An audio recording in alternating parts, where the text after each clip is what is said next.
चिंतन करना बहुत जरूरी है।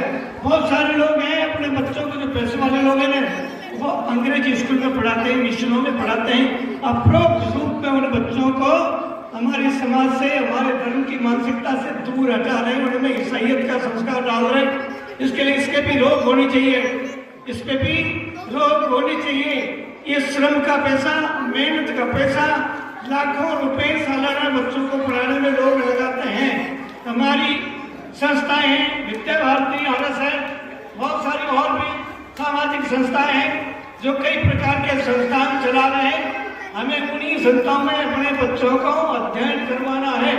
दूसरी बात, ये चेतना जो चल रही है जागृति की, यहाँ संघ की शाखाएं भी लगती है, प्रातः मध्याह्न सायं जो भी शाखाएं लगती है, सारे काम छोड़ करके, समय निकाल करके शारीरिक समृद्धि और मानसिकता के विकास को दूर हटाने के लिए, दूर करने के लिए, सच्ची दिशा में चिंतन और मनन करने के लिए हम लोगों को उसके लिए समय निकालना है, बच्चों को भी प्रेरित करना है।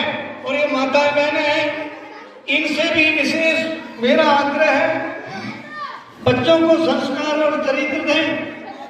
पुरुष बच्चों को कुछ दे नहीं सकते, माताएं देती है, माताएं देती है।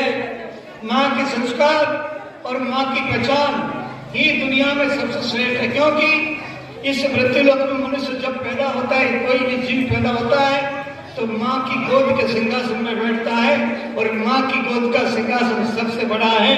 कोई प्रधानमंत्री जी का भी सिंहासन इतना बड़ा नहीं है जितना बड़ा माँ की गोद का जो सिंहासन बड़ा है। तो माँ को कम से कम ये होना चाहिए कि मेरी प्रजनन शक्ति जो 9 माह हम धारण करके चलती हैं और उसके बाद में इस धरती पर उनको दान देती हैं, तो कम से कम अपनी पहचान भी हमको रखनी है। मातृशक्ति अपने आप को महिला और औरत खिलौना न समझे, इसमें बहुत कुछ है, बहुत कुछ है। भारत की संस्कृति में हमारा इतिहास बता रहा है कि भारत की महिलाओं ने सूर्य को भी रोक दिया था, रुक जा, तो सूर्य भी रुक गया था। और भारत की महिलाओं ने पुरुषों की अंगुली पकड़ करके हजारों पुरुषों को सशरीर इस देश से स्वर्ग तक और देवलोक तक यात्राएं और उनको मोक्ष दिलाने में सबसे बड़ी भूमिका मातृशक्ति की है। आज तक किसी पुरुष का ऐसा कोई उदाहरण नहीं है कि ऐसा कुछ भी पुरुष ने किया हो। इसके लिए माताओं को भी विशेष चाहिए, बच्चे घर में फालतू टीवी नहीं रखें, ये फोन मोबाइल वगैरह ये दूषित और जो प्रदूषण का जो सामान है उससे बचें।